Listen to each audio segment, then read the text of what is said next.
Comme Noël, Pâques est une fête durant laquelle le chocolat est fortement mis en avant. Sous forme de sujets ou d'œufs éparpillés dans le jardin, le chocolat ne s'exporte pour autant pas plus à Pâques que le reste de l'année. Cette fête reste toutefois importante pour les chocolatiers français. C'est la deuxième fête la plus importante après Noël.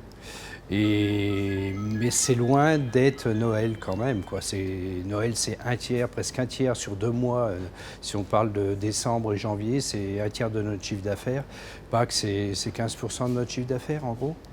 Ça reste important. Voilà, c'est une fête importante qu'on se doit de ne pas louper.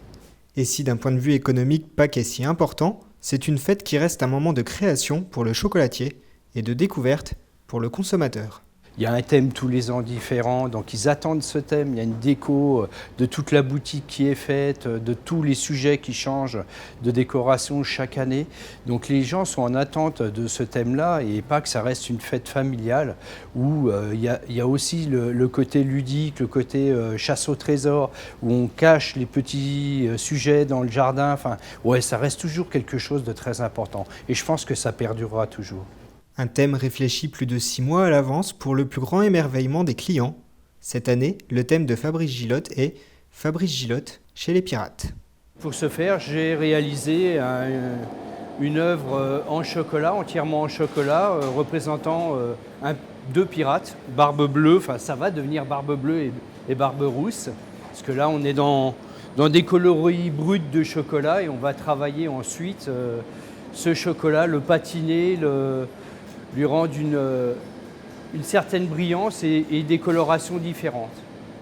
Une pièce qui demandera de nombreuses heures de travail et une certaine technicité et maîtrise de la matière.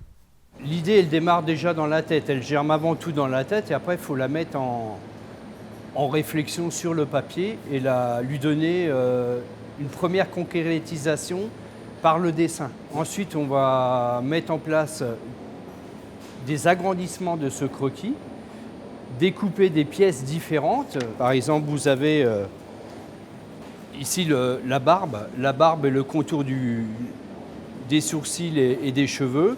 Donc c'est un assemblage de pièces, c'est une mécanique de mécano en fait. C'est des pièces qui s'embriquent les unes dans les autres, qui vont faire au final une pièce magistrale qui va devenir